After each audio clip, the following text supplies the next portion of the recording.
The sharing of biased and false news has become all too common on social media. More alarming, some media outlets publish these things they think are true without checking facts first. Unfortunately, some members of the media use their platforms to push their own personal bias and agenda to control exactly what people think, and this is extremely dangerous to our democracy.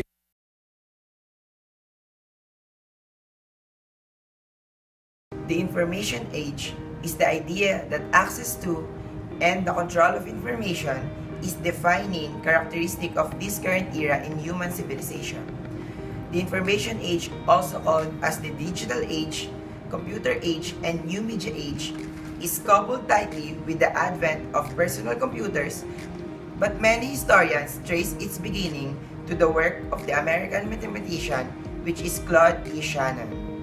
By the 1970s, with the development of the Internet by the United States Department of Defense and the subsequent adoption of personal computer a decade later, the information or digital revolution was underway. More technological changes, such as the development of fiber optics, cables, and faster microprocessors, accelerated the transmission and processing of the information.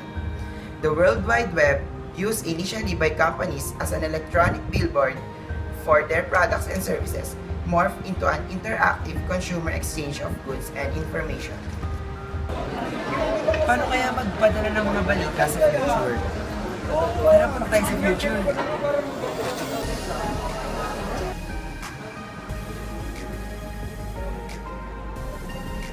Senator, ito na po nagawa kong fake news. Tignan ko. Meron ako po Maraming salamat. Baka nakaala. Ganito na pala magbalita sa future. Puro na lang kasinungalingan. Wala nang totoo. Nakita niyo ba itong dalawang to? Nagpapakalat ng mga maling balita. Kaya kayo mga bata, huwag niyo silang tutularan.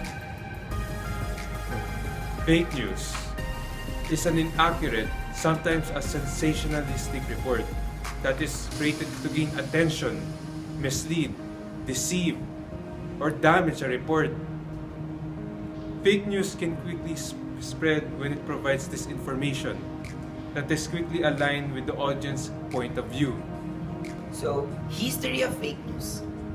Such misinformation can bring fake news.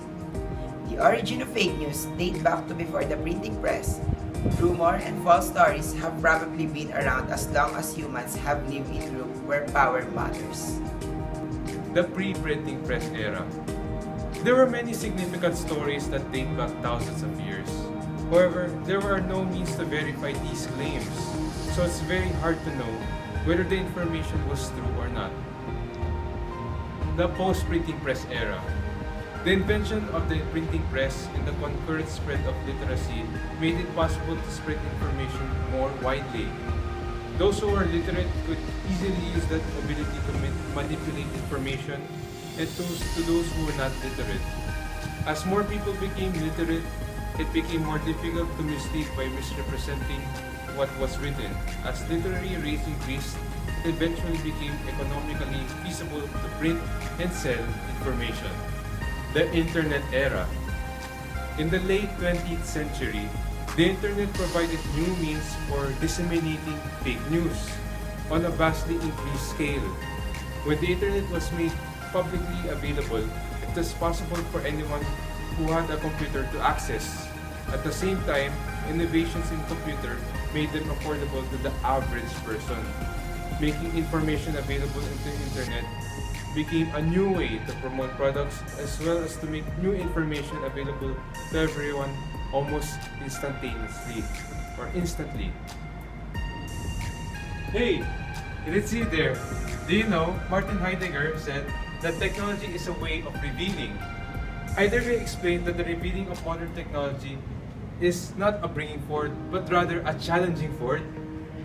Combating this requires critical and reflective thinking of everyday practices.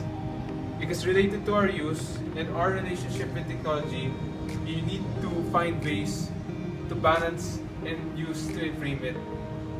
Uy, Sammy! Uy, Uy! Simple online etiquettes and practices to stop fake news proliferation. First, know your source. Even though Google can provide all kinds of information, it doesn't mean all the information is correct. Second, validate your findings. Every time an event happens, there are numerous factual stories that will come up after. Validate your facts by collating all information from trusted and reliable sources. Read as much as possible before presenting or sharing. Third, do not share unless you have the proof of the claim. You wouldn't win a fair court if you just state what you believe in or being opinionated, because receipts should always be presented with your convictions. Fourth, put a disclaimer. This is just simple. If you can't control the share, you can definitely control the thoughts. If you know you're not sure with the validity of what you're sharing, be willing to put a disclaimer. Remember, Papa, privacy.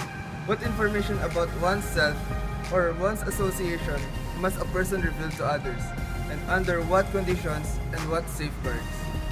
Accuracy. Who is responsible for the authenticity, fidelity, and accuracy of information? Similarly, who is to be held accountable for errors in information, and how is the injured party to be made whole? Property. Who owns the information? What are the just and fair prices for its exchange? Who owns the channels, especially the airways, through which information is transmitted? How should access to this scarce resource be allocated? Lastly, accessibility. What information does a person or an organization have a right or privilege to obtain, under what conditions, and with what safeguards?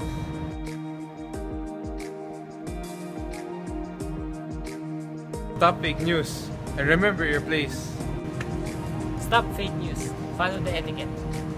Stop fake news. Remember, Papa. Stop fake news. Huwag maging bobo.